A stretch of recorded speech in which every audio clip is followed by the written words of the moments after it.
Buenos días para todos mis amados hermanos, amigos, familia. Qué gusto estar con ustedes en esta gloriosa mañana que Dios nos ha dado la oportunidad de poder resucitar, como siempre suelo decirlo. Este es un día maravilloso que Dios nos concede el poder vivir y abrir nuestros ojos. Yo le invito para que oremos y le demos gracias a nuestro Dios. Padre amado, te damos muchas gracias por darnos la oportunidad de poder vivir, de poder abrir nuestros ojos, de poder tener el privilegio de tener contacto con tu palabra, Señor, esta semilla que nos lleva a niveles extraordinarios, que nos ayuda a crecer.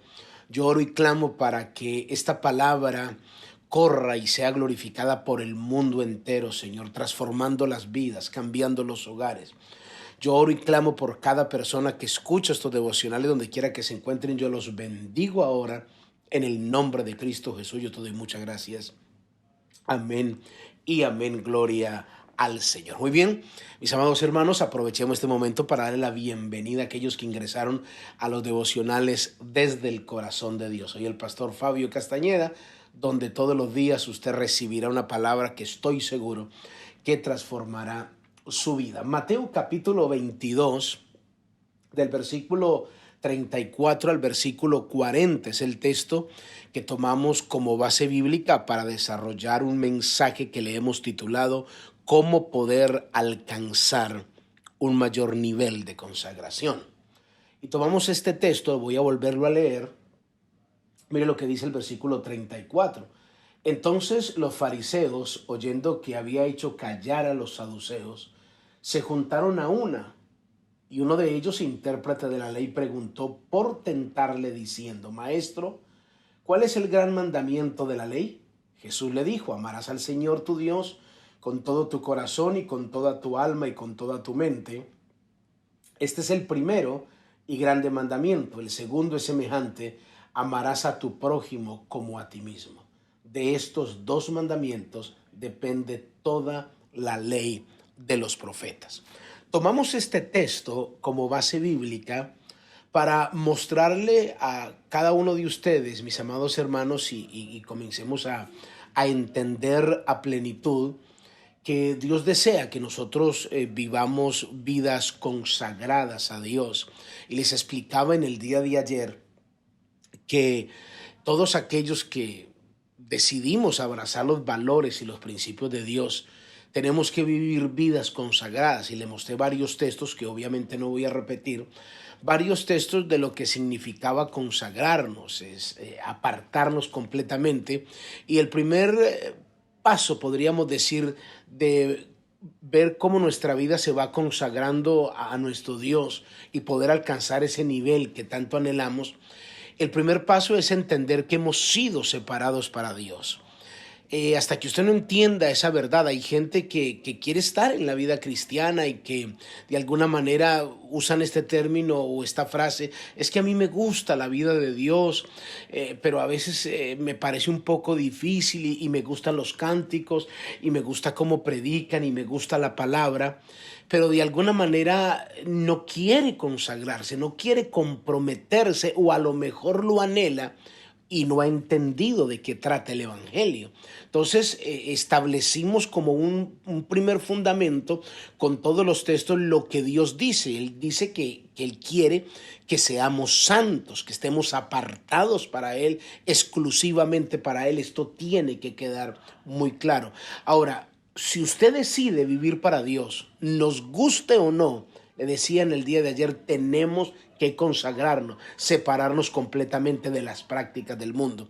Porque si no lo hacemos, entonces simplemente vamos a caer en prácticas religiosas, o llevando una vida de prácticas religiosas, pero muy distantes de la verdad de Dios. Como quien dice, no una vida consagrada, apartada para Dios, sino simplemente sabiendo todo lo que se hace, toda la terminología eclesiástica y una vida religiosa, pero no hay cambio, no hay transformación. Y esto es lo que sucede mucho en la vida de muchas personas. Ahora, yo quiero que usted y yo analicemos este pasaje, que en la respuesta que Jesús le da a los fariseos y a los saduceos, en esa respuesta podemos ver la revelación que Dios nos da de cómo poder alcanzar un mayor nivel de consagración.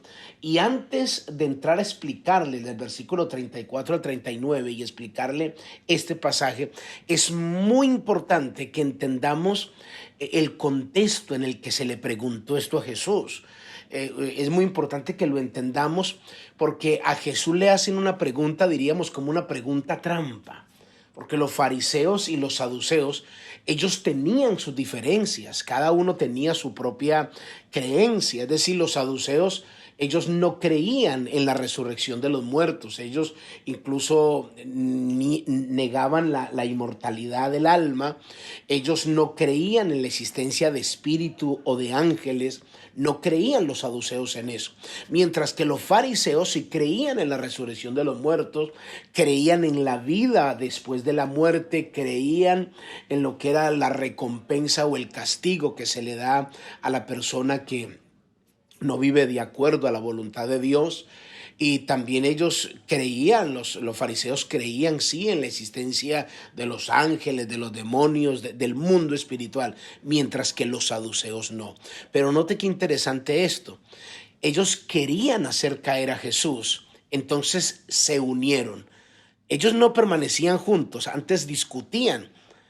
Los saduceos y los fariseos discutían por sus creencias, pero cuando se trató de ponerle una trampa a Jesús, entonces note, le hacen una pregunta. El versículo 34 dice: entonces los fariseos, oyendo que habían hecho callar a los saduceos, se juntaron a una. O sea, como quien dice, ahí sí se pusieron de acuerdo y comenzaron a hacerle una pregunta trampa. Pero escuche, en el contexto de este texto que acabamos de leer, a Jesús los fariseos, como no creían en la resurrección, le hicieron una pregunta como en burla a Jesús. Le hicieron una pregunta. Y la pregunta está en Mateo capítulo 22, del versículo 23 al 33. Mire lo que dice. Aquel día vinieron a él los saduceos que decían que no hay resurrección y le preguntaron diciendo: Maestro, Moisés dijo, si alguno muriere, sus hijos, su hermano, se casará con su mujer y levantará su descendencia a su hermano. O sea, aquí los saduceos le están citando un texto bíblico. Están diciendo, Deuteronomio 25 habla que cuando una mujer pierde a su marido, el cuñado, o sea, el hermano, se casará con él para levantarle descendencia, se casará con ella, perdón, para levantarle descendencia a su hermano. Versículo 25, hubo pues entre nosotros 7 hermanos. El primero se casó y murió, y no teniendo descendencia dejó a su mujer a su hermano. De la misma manera también el segundo y el tercero y hasta el séptimo. Y mire la pregunta aquí, versículo 27, después de todos murió también la mujer.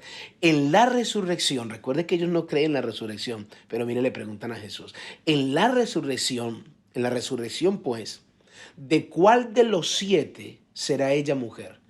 Ya que todos la tuvieron. Entonces, note lo impresionante de la respuesta de Jesús. Entonces, respondiendo, Jesús les dijo: erráis, ignorando las escrituras y el poder de Dios.